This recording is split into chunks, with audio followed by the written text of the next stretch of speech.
Recentemente eu assisti esse filme, A Baleia. Se você não assistiu ainda, eu recomendo muito que você assista. O filme é muito bom, as atuações são muito boas e o filme é bastante emocionante. É um filme cristão? Não, muito pelo contrário. Na verdade, o filme ele é pejorativo ao cristianismo, pejorativo à religião. Ele claramente faz uma crítica à religião. No enredo do filme, o personagem principal, que é o Charlie, ele é um homem obeso, depressivo, prestes a morrer, e ele é gay. E ele tem aí questões sérias em relação à religião. O seu parceiro, o Alan, ele morreu e ele, na verdade, ele se matou. E ele servia a uma igreja. Ele congregava a igreja. E ele se mata porque ele, depois que se apaixona pelo Charlie e eles vão morar junto, ele sente que foi abandonado por Deus. Ele não tem mais o contato com os pais ou com os amigos antigos da igreja, e por causa disso ele entra na depressão e ele morre. Bem, se o filme todo ele é pejorativo ao cristianismo, por que eu, um pastor, estou incentivando que você assista? Porque eu acredito que nós precisamos pensar em situações que são reais, que elas podem acontecer.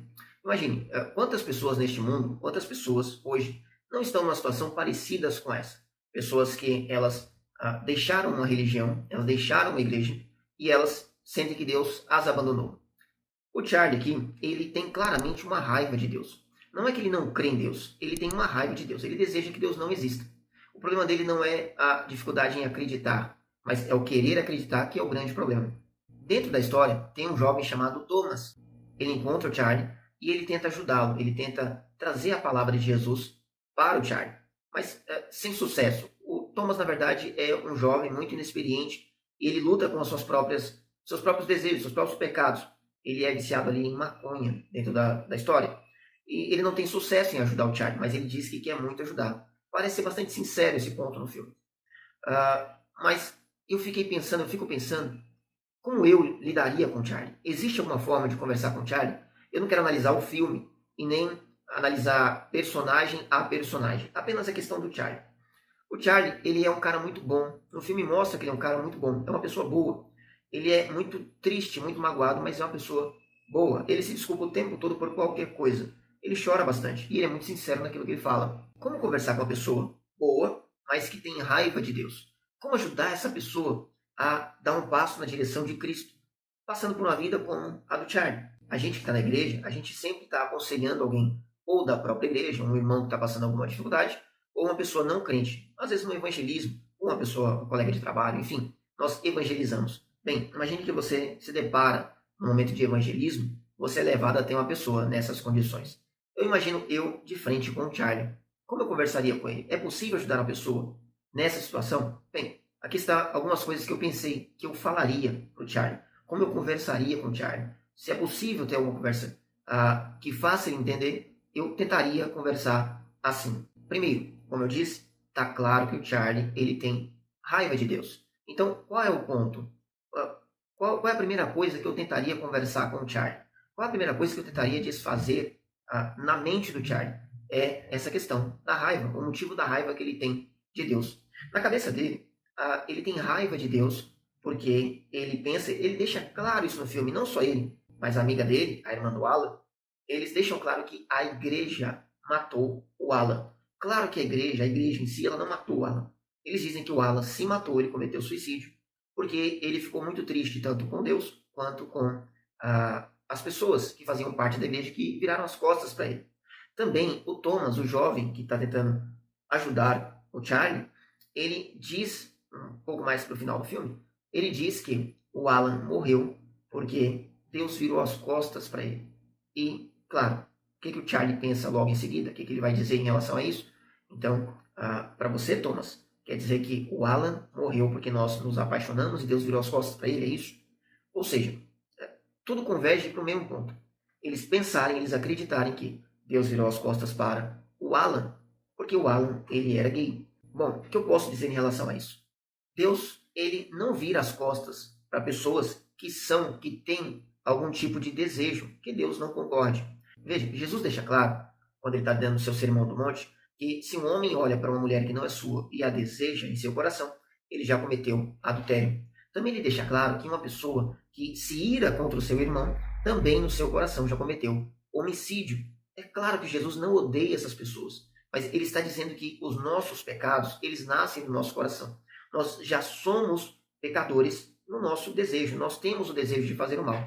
Paulo vai falar assim em Romanos que o bem que ele quer fazer, muitas vezes ele não consegue fazer, mas o mal que ele não quer, quando ele percebe, ele já fez. E aí ele vai fazer uma pergunta: pobre miserável homem que sou, quem me livrará do corpo do pecado? Porque o pecado, ele já está no nosso corpo. O desejo mal já está em nós. A Bíblia diz que o homem é mau desde a sua meninice. Nós nascemos assim com o desejo, a propensão de fazer o que é mal, com o desejo de fazer aquilo que não agrada a Deus. Deus não odeia as pessoas e não vira as costas para pessoas porque elas têm um desejo em si, mas porque as pessoas praticam. Então, no caso de um gay, por exemplo, Deus não odeia e não vira as costas para um homem que ele é gay, que ele tem um desejo, mas para um homem que pratica, porque ele abomina as práticas. Claro que a ira de Deus vai cair em cima da pessoa e não sobre a prática. Então, sim, Deus odeia pessoas que praticam coisas que o desagradam, mas não pessoas que desejam praticar. É preciso separar isso. Por quê? Porque o Alan, ele poderia, ainda tendo o desejo, não ter a prática e estar bem com Deus. O problema é que ele preferiu ter a prática. A paixão que ele tinha pelo Charlie levou os dois a ficarem juntos e a prática fez com que Deus, sim, deixasse a sua ira sobre ele. Mas mais importante que isso, não é apenas que a prática fez isso com ele, mas que ele fez isso com ele ao não se voltar para Deus. Veja bem, nós temos o seguinte pensamento. Alguém pode pensar assim: nossa, mas por que Deus ele vai condenar uma pessoa que apenas faz aquilo que lhe agrada e não é mal para ninguém? Não é maldade, ele não está fazendo nenhum mal para outra pessoa, tendo se apaixonado. Tá certo, é possível a gente pensar assim. Mas Deus ele determinou que as coisas fossem de um jeito. Por exemplo, eu posso amar a minha irmã, mas não vou deitar com a minha irmã. Eu posso amar a minha mãe, mas não vou me deitar com a minha mãe. Essas coisas têm um limite, todo mundo consegue entender isso. Até você que está assistindo isso que eu estou falando e pode não concordar com o primeiro ponto do Charlie, mas o Alan, você concorda que um homem que se deita com a irmã está errado, ou que se deita com a mãe ou com uma criança está errado também. Então você consegue pensar em limites, mas você não aceita os limites de Deus. Imagine que um homem se deita com uma criança e você aceitou esse limite, que não pode isso. É claro que você pensa logo em se vingar dessa pessoa. A sua ira se acende contra essa pessoa, ainda que você nem tenha o poder de estabelecer limites. Agora pense num Deus que tem o poder de estabelecer os limites e ele estabeleceu os limites. Você não acha certo que ele possa acender a ira dele contra alguém que passa os seus limites? Pois bem, então imaginamos isso. Deus tem os seus limites. E aí, por mais que você ache que Deus poderia não ter esses limites, e eu não vou nem discordar nesse ponto, porque eu não quero entrar em confusão com você com isso. A minha conversa é a conversa que eu teria com o Charlie. E o Charlie pode não ter aceitado esse limite. Então, pensando que Deus tem esse limite, por mais que você não aceite, pensa aqui comigo. Você não compreende esse ponto.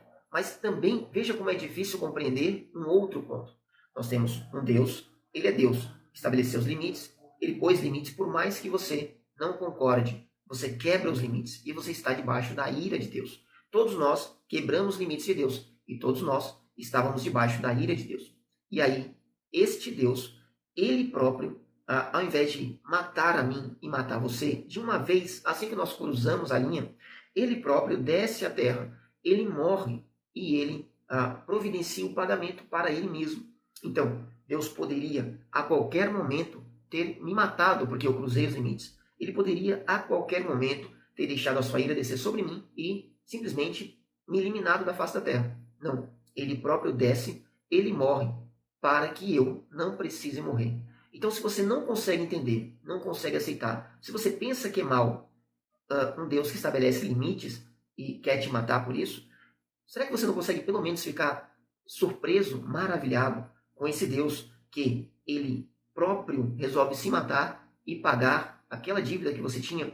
Ou seja, ao invés de ele matar você, ele morre, ele mata o próprio filho. No Evangelho de João está escrito que Deus amou o mundo de tal maneira que deu seu Filho único para que todo aquele que nele crê não pereça, mas tenha a vida eterna. Então, o que eu diria para o Charlie? Eu diria, olha, o Alan poderia ter escolhido Deus ao invés de você. Mesmo tendo escolhido você, ele poderia ter voltado para Deus a qualquer momento, mas ele não escolheu isso em momento nenhum. Ele escolheu se matar como Judas fez. É claro que nós não sabemos e não tem como saber em momento nenhum o quanto uma pessoa que está desejosa por Deus e entra em depressão porque está afastada de Deus, o quanto ela ama Deus e o quanto a misericórdia de Deus ainda pode prevalecer na vida dela. Para onde o Alan foi quando ele morre? Eu não sei. Eu não tenho essa resposta. Um dia nós teremos ela por enquanto. Ninguém tem essa resposta ainda. Mas no percurso que o Charlie vai, para onde ele vai? Ele também agora está no mesmo caminho, no caminho que todos nós, que o mundo sempre esteve, o caminho do inferno, o caminho da condenação, até que nós nos voltemos para Deus. Então, agora o Charlie, ele precisa escolher Deus, esse Deus que estabeleceu os limites e você cruzou e a ira dele está sobre você, ele também providenciou o pagamento, a própria morte dele. Ele mesmo morreu para que você, Charlie, para que você simplesmente se arrependa e você não morra. Ele morreu no seu lugar. Esse é um Deus que você pode não entender, como eu não entendo em muitas coisas, mas não é possível que você não fique maravilhado com este Deus. Deus não escolheu matar o Alan. O Alan se matou. As pessoas morrem. Se fosse Deus escolhendo matar uma pessoa porque ela cometeu pecado, então só pessoas que cometem pecado deveriam morrer. Crianças, por exemplo, não deveriam morrer. Cristãos não deveriam morrer. Pessoas, quanto mais santas fossem, mais tempo deveriam viver. E não é isso que nós vemos. As pessoas morrem porque nós vemos no mundo que é difícil, que é mal, que as pessoas morrem. Inclusive, o Charlie agora. O Charlie, ele vai morrer porque ele está obeso e a doença vai matá-lo. Não é estar longe de Deus, mas a doença vai matá-lo.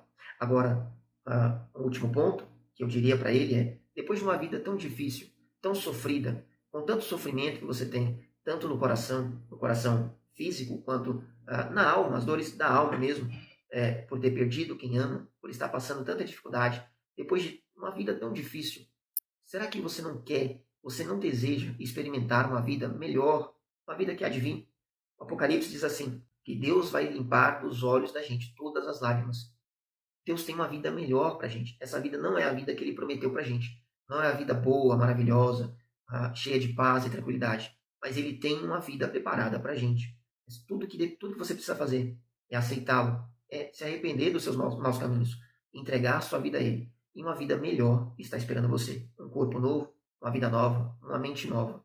Tudo se você apenas se entregar a Ele. Não existe perda em se entregar para Deus. Não existe prejuízo em entregar a sua vida para Jesus. Como exemplo, eu daria para o Charlie a história dele com a filha dele. A filha dele o odeia porque ele o abandonou. Pelo menos ela pensa que ele o abandonou. E ele estava lá, amando ela e guardando dinheiro para que ela vivesse bem. Mas ela não sabia disso. Mas ele tinha tudo preparado para ela. Bem, ela fica sabendo no final do filme que ele tinha tudo preparado para ela e o quanto ele a amava. E no final, parece que há uma redenção. Ela percebe esse amor e ela o ama também. Então, Charlie, Deus te ama e tem um monte de coisa preparada para você. Ele sempre te amou e sempre preparou as coisas para o seu futuro. Você pode ter uma redenção se você olhar para Ele e você o amar também. Lembre-se sempre disso. Nós temos um Deus que nos ama e Ele redime e perdoa o pecador. Não importa a vida que você levou ou leva ainda. Ele redime até pecadores miseráveis como eu. Que Deus abençoe sua vida.